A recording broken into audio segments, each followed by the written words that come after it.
Aí o Paulão tá falando, pode porco na democracia palestrina fundamental.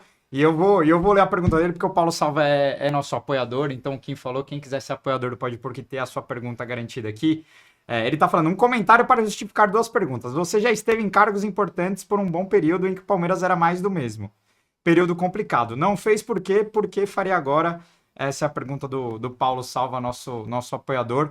Eu acho que muita gente te questiona disso, né? Até pela narrativa que a Leila prega muito, né? Quando ele tava no clube, o clube caiu pra segunda divisão, nunca fez nada, por que faria agora? E acho que é importante você explicar também, porque eram outros tempos, o clube era outro, né? O futebol era outro futebol também. era outro, o clube era outro.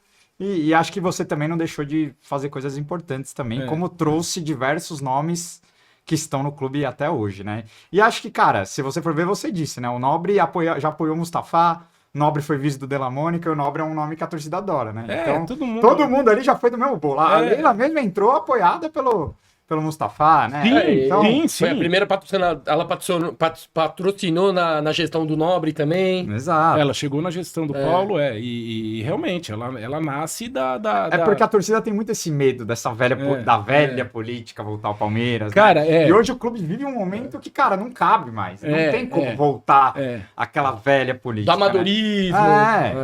Puta, que coisa. Olha, uma boa parte da pergunta você já respondeu pro Paulo. Desculpa me alongar. Cara, não, mas é isso mesmo, porque e isso não é, sabe, pra eximir de responsabilidade. Vamos falar, mas o futebol era outro. Cara, em 2008, a gente campeão paulista, que foi um ano de muito sucesso, com cases legais, ali começa o marketing mais efetivo. Em 2007 tinha começado com a camisa verde limão, aí tem o setor Visa, tem algumas iniciativas ali. Pô, 2008, cara, que não tem 20 anos, a gente faturou pela primeira vez, foi motivo de muita felicidade, 100 milhões, mais de 100 milhões. Hoje, nesse ano, o Palmeiras vai faturar 1 bi. Era uma dificuldade, o Palmeiras vivia uma dificuldade grande financeira, né? Ainda era um período ruim depois da saída da Parmalat, né? Já tinham passado alguns anos, sim, mas o Palmeiras não tinha se estruturado. Então a coisa era muito diferente. Mas eu não acho, assim, falo pro Paulo com toda a tranquilidade, que nós não tenhamos feito nada, né? Como alardeia muito assim a minha concorrente, né? Pô, o cara não fez nada, o cara preparou o time para cair em 2012. Muita coisa, assim, é duro ficar sendo repetitivo, mas pra gente sintetizar, o Palmeiras, o que a gente tem hoje é uma construção muito forte de uma década para cá, ponto. E desse elemento transformador que foi o Allianz Parque. Algumas coisas já começaram a ser feitas antes, né? Inclusive na nossa passagem, tá? Então tem muita coisa que, assim, hoje o Palmeiras tem um departamento de marketing, lá tem o marketing dentro do futebol. Pô, o primeiro cara que... Nós que trouxemos o primeiro cara de marketing para dentro do centro de treinamento, para a academia de futebol, que é o Juan Brito. Assessor do Marcos hoje, Assessor do Marcos hoje. Ali ele conhece o Marcos e depois ele né, que começa com a camisa verde limão, tá, mas o cara internado lá. A instalação do departamento jurídico dentro do Palmeiras, apartando do clube social do futebol, foi a gente que trouxe. O Sica foi você também, né? O Deco fui eu que trouxe. Em 2010. Quando o Deco veio pro Palmeiras, eu ainda falei pra ele, eu falei, o que você vai vir fazer aqui? Eu tenho mais um ano. Ele queria muito vir. Falei, cara, isso aqui é política. Daqui a um ano você... Né? E ele ainda tava... Por que eu falei muito? Porque ele trabalhava num escritório que é um dos grandes escritórios de São Paulo, Pinheiro Neto. E o CEO do Pinheiro Neto, que é um palmeirense fanático... Posso mandar um abraço para Alexandre? Claro. O Ale Bertoldi, um grande amigo meu, um cara excepcional, um ser humano excepcional e um baita palmeirense. Falava pro Sica, falava, Deco, o Ale te adora, cara. Monta a área de esportivo dentro do Pinheiro Neto, vai bombar com a placa do Pinheiro Neto. Então ele, não. Ele foi, tanto que, num primeiro momento, o escritório dele, sabe onde foi? Na minha sala e do Genaro, que a gente dividia no centro de treinamento, a gente arrumou uma mesa lá e pôs ele lá, nos primeiros tempos. Mas enfim, a gente fez muita coisa, Pô, nutricionista, assessoria de imprensa, a mudança na assessoria de imprensa. É uma construção. Só que assim, quando eu cheguei lá, os colaboradores do departamento, o Léo Piffer, que eu sempre falo, eu lembro até hoje, cheguei pra ele, ainda tinha o Kleber Amorim, que era um outro colaborador. Os caras eram assim: como é que a gente conversa? Tá? Os arquivos não estavam digitalizados. Palmeiras tinha contrato em pasta. É o site, tava nascendo o site, né? Aí eu perguntei pra eles, me passa vamos começar a conversar por e-mail, não sei o que lá, tal, me passa o e-mail. Aí vem lá, leo.piffer@hotmail, Marcos Letra, @yahoo e tal. Eu falei, como assim? Não, doutor, não tem, tal, não tivemos ainda, o pessoal não pensava nisso. Eu falei, porra!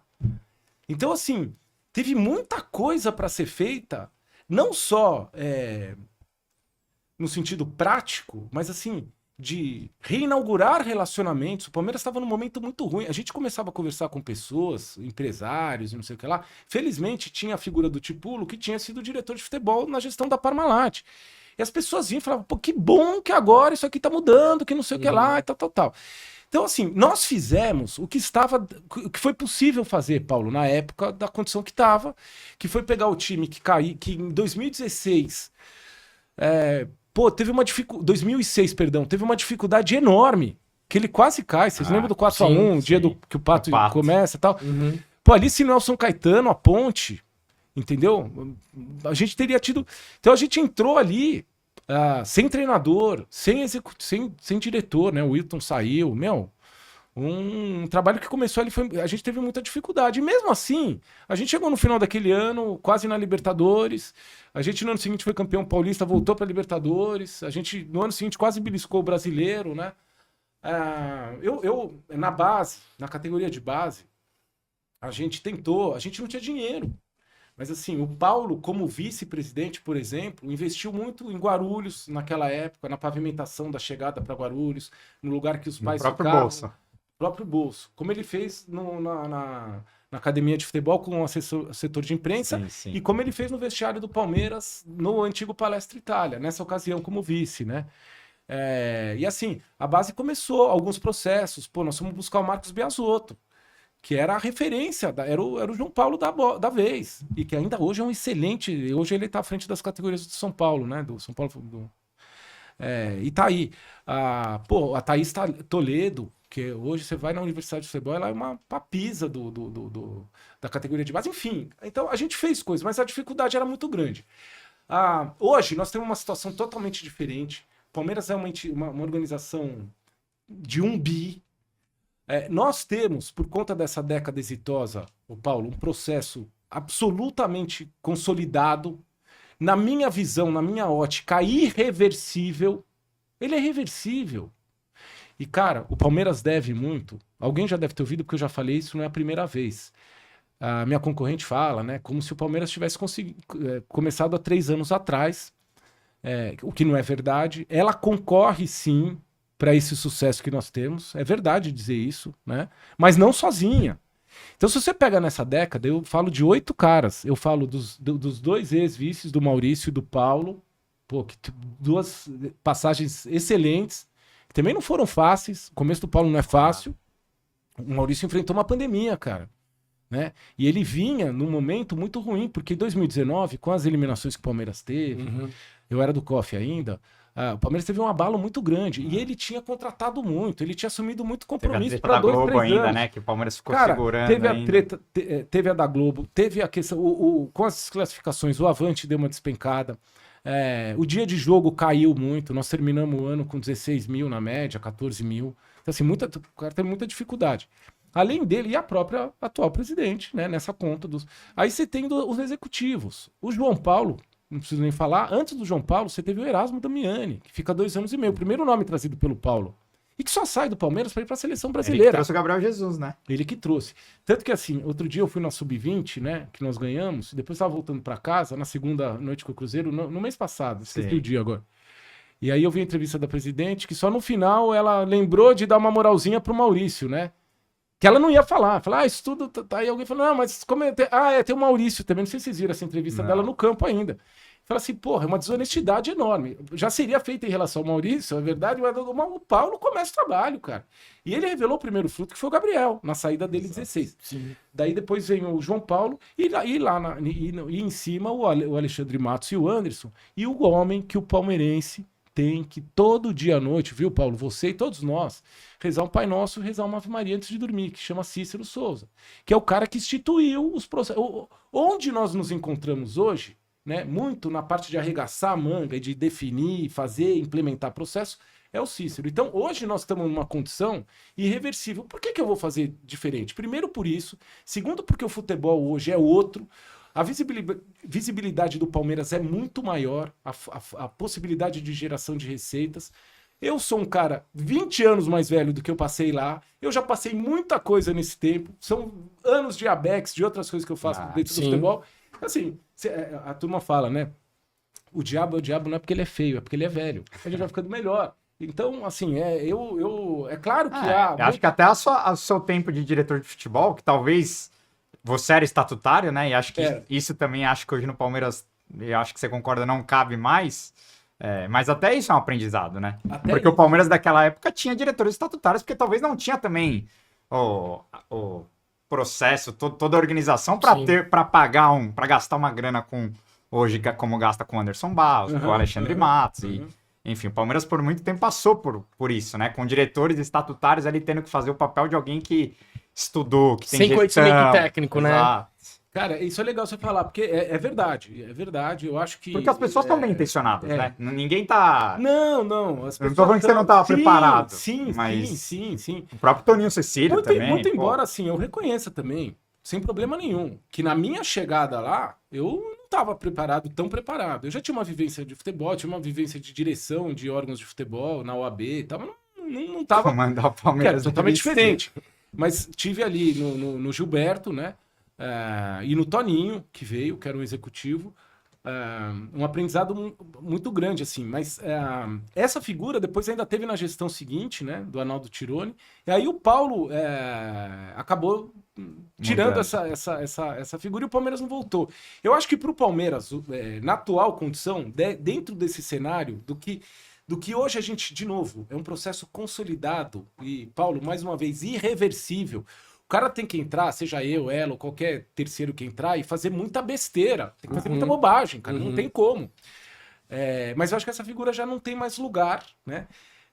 Em parte, o Gabriel, eu falo também, é um pouco de casuísmo, porque eu sou da Associação Brasileira dos Executivos de Futebol, a ABEX, eu acabei de me referir a ela. Claro. Desde a fundação, tá? A ABEX, outro dia entrou lá o membro 110, a gente tá quase 110, 106, né? Mas começou ali... o Cícero foi presidente por 2 gestões, Rodrigo Caetano foi uma, começa num trabalho do Ocimar Bolicenho, e hoje congrega Alexandre Matos, tá todo mundo lá. Então eu convivo com essas pessoas e digo o seguinte, primeiro, a preparação de um executivo de futebol hoje é uma coisa maluca, cara, porque é uma condição multidisciplinar, você tem que ter um conhecimento ainda que superficial de muita coisa, você precisa nunca deixar de se atualizar. E as pessoas às vezes têm preguiça, os profissionais. Isso você vê em vários segmentos, tá? Não é no futebol, em vários segmentos. O cara se atualizar. Sim. Mas no futebol, para o executivo, é imperioso. O cara não tem outro caminho. Tanto que eu vejo assim, eu gosto pra caramba da ABEX por isso. A gente se reúne 4 vezes por ano e tal. Umas associações, eu participo de outras, associação até de advogado e tal, mas assim, é a associação que tem a maior coesão, cara, a maior unidade, e é a mais producente, cara, que eu participo, né? Então, eu acho que não tem mais espaço para essa figura estatutária, e é isso que vai acontecer, assim. A gente pensa, eu penso o futebol dessa maneira. Para finalizar, a pergunta foi para um outro lado, mas para encerrar a resposta. As decisões e a condução é feita pela direção, pela diretoria, né?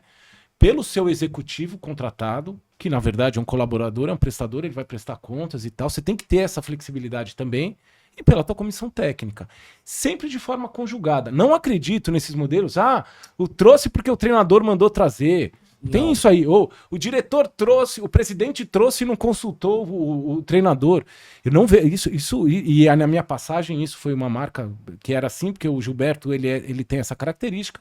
Tudo se fazer colegiadamente. E através de executivos. Eu acho que o Palmeiras voltar realmente a ter um diretor estatutário. No caso do Palmeiras, dado toda a cornetagem, foi um acerto que o Paulo, que eu acho que não volta mais também. Curtiu a resenha? Então assiste a entrevista completa aqui no link da descrição para você não perder nada do podcast oficial da Torcida Canta e Vibra. Valeu, avante Palestra Seguros Porco!